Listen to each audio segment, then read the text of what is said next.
Good morning, beautiful people. Yes, it is a Monday and it's kind of cool outside, but hey, we'll deal with it. We'll take what we can get, knowing this crazy weather we've been getting. But today, I have a little story to tell. It may not take that long. But yesterday, I had a chance to go and visit my grandmother who was in her 90s. And she was upbeat. She was on point. She was just all that and some. And I just want to talk about how blessed we are to have elders around us, living a long life, having so much history to give if they're able to remember. And I experienced that yesterday. I experienced that every time I see my grandmother. Every time. She's going to give you history, background as to how things were in her time. And yesterday she talked about the Iceman. And so I was like, the Iceman? And she said, yeah, we used to have the Iceman come and deliver ice. And I said, so you guys had someone delivering you like ice cubes or whatever? And she was like, no, he delivered a big block of ice to go in the ice box. And I was like, oh, okay. And she was like, you know the ice box. And I was like, no, you know, like the refrigerator, but they call it an ice box. And it kept our food cold and stuff. And we had to go and empty the pan at the bottom because the water would go down to the bottom of the pan. And Mama used to tell me and my sister to switch up and take turns to go pour the water out, and we didn't want to. She had a hard time until she got on us, and then we started to do it. But yeah, and it was so funny because she was like, yeah, the Iceman, the Fishman, they used to come up the street and with their wagons and say, Iceman, Iceman. And then she was like, and then when the fish man came around, he'll be like, fish man. And I was like, that's so cute, for her to remember it and actually be able to act it out. And so it was funny to me. And so she said, you don't know what the Iceman looked like? He had on a white suit. And sometimes they wore a hat, sometimes they didn't. And then they'll have a leather strap with a pick, with a big pick on it, and it picks it up, and they take it up to your house. And then your parents would do whatever they needed to do with that big block of ice, whether they had to chip some off, because that's where the ice picks came into play. And you just used it up. And so I was like, so how did you guys keep it cool enough to be able to last a couple of days? And she's like, well, I don't know how long it lasts. I can't remember that. But she said, I'm sure it lasts a long time because it was a huge piece of ice. So I was like, well, let me look it up. And she was like, yeah, look it up. And so I was like, I'm about to Google it. She was like, Google? What's that? And I was like, well, you can look up and see pictures and stuff. She was like, well, yeah, well, do that. So you about to go on, you gonna go and do it sometime this week? I said, no, I'm about to do it on my phone. She was like, well, I don't need you to pay for it. You don't gotta pay to look up no information. I said, no, you don't gotta pay for it. It's like the encyclopedia or whatever where you can do your research on the phone. She was like, what? And you don't gotta pay for it? I was like, no. And so I looked it up. And sure enough, they showed the big block of ice, but I didn't know, and they showed the Iceman with it. in an ice box. But I didn't even know that those things were going on back then. I mean, it's history, but you don't really think about it because you're so used to modern day stuff. And so she was like, people have refrigerators, but my parents, they couldn't afford a refrigerator at that time, so they just kept on with the ice box when I was younger, and that's the way we did things. And I was like, oh, that's kind of cool, you know.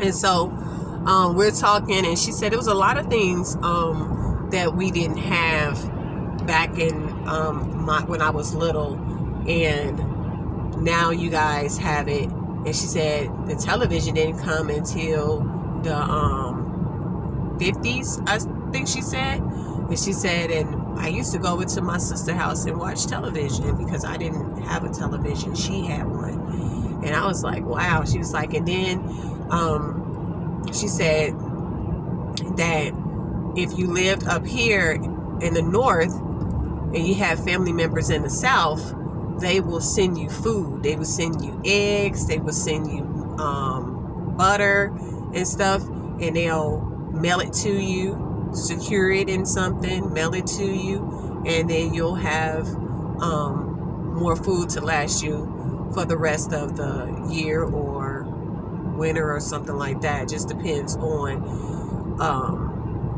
what was going on with your situation. And I was like, wow, you know.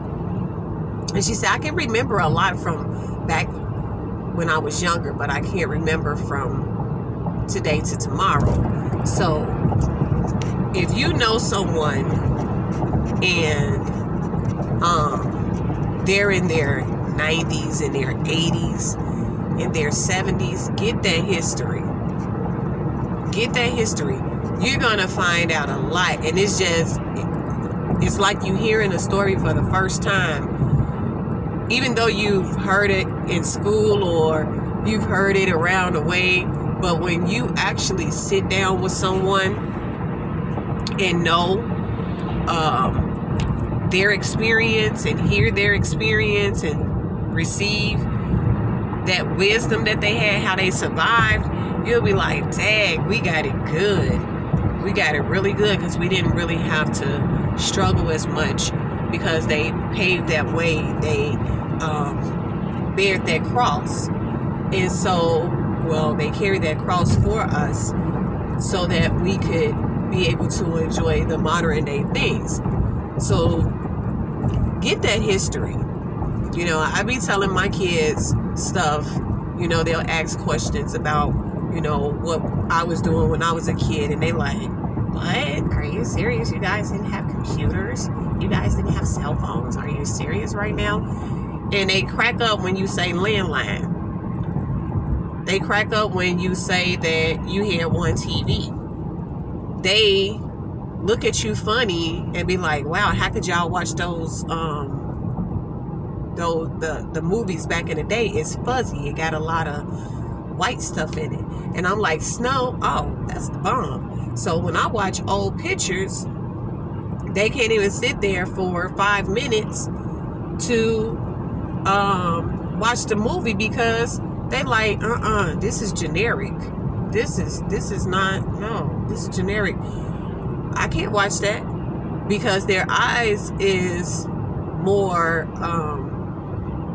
I don't know what you call it, more keen to today's technology where it's basically virtual or real life.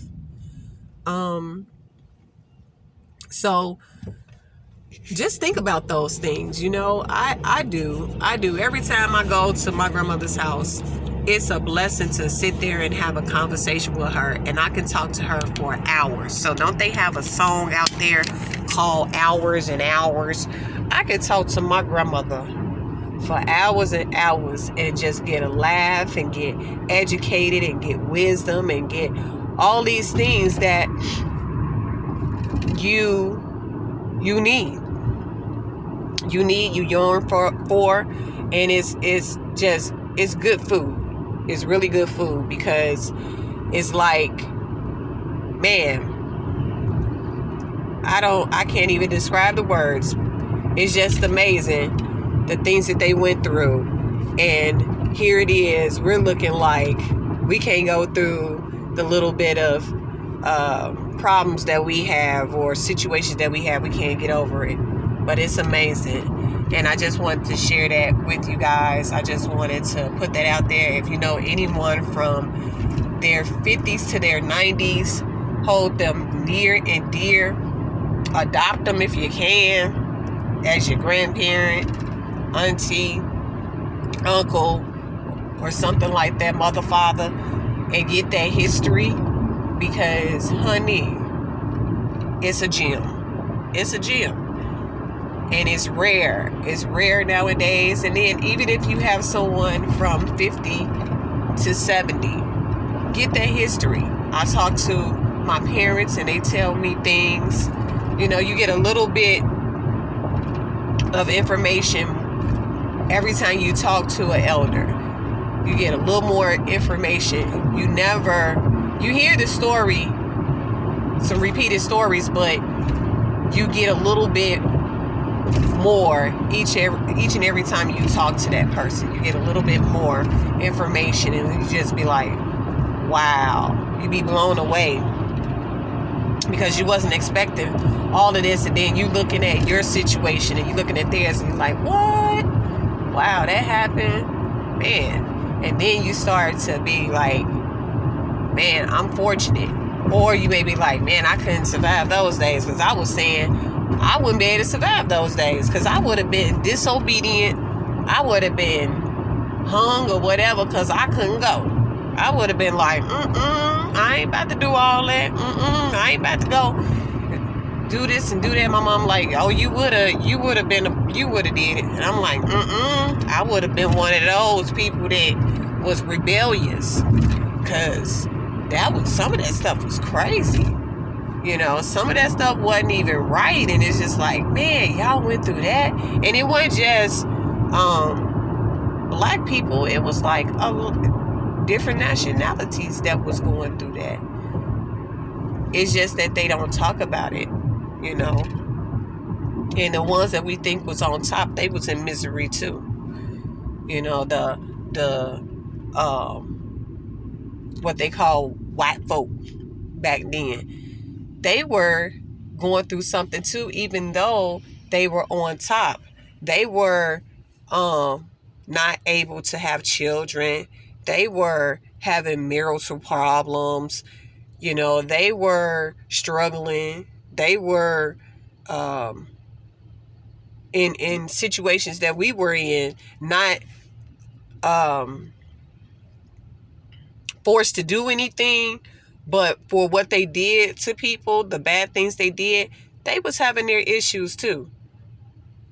So yeah, if they were enslaving people, somebody wasn't having no kids. Somebody was having marital problems. Somebody was having some issues. They wasn't going unscathed. They wasn't dodging those bullets. They were getting theirs too. They were getting the back end of the stick as well.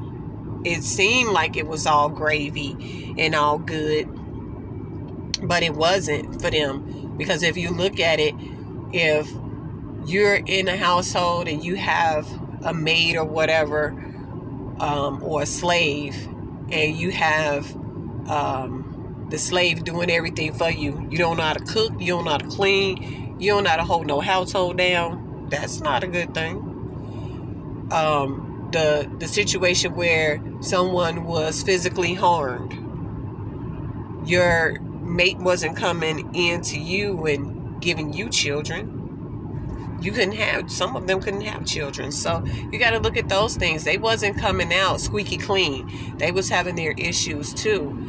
So I don't just take all the bad that was done to people back in those days and think that other race was just living it up. They had some issues. They had some problems. going on. It's just that they had that authority to be able to rule over someone, but they didn't go unpunished. They didn't come out like brand new. Uh, whatchamacallits. So just think about that. Food for thought. Get that wisdom from your elders and learn. Let's learn. Let's I don't know. Let's get that wisdom. That's all I can say. Just get that wisdom. Because it's very important. It's very vital to us. It'll help us get through some things and realize some things and just appreciate some things, how far they didn't came, how far we didn't came, looking back and stuff. And it wasn't just us in that situation. Some people lived good, some people didn't. But the ones that did bad, they didn't go through life and not have any issues or any problems. Their life wasn't perfect. They had some problems. I don't care if they was rich, middle class, whatever you call it. They had issues in their household. They had issues with giving birth to kids. They had issues with keeping up their house. They had medical problems as well. It wasn't just all of the people that they enslaved or they held back or bound. So I'm at work now, and hopefully I didn't do too much bouncing around, which I know I probably did. It's like the worst video ever because I've been moving about. But if I'm able to make a more better video, then I will.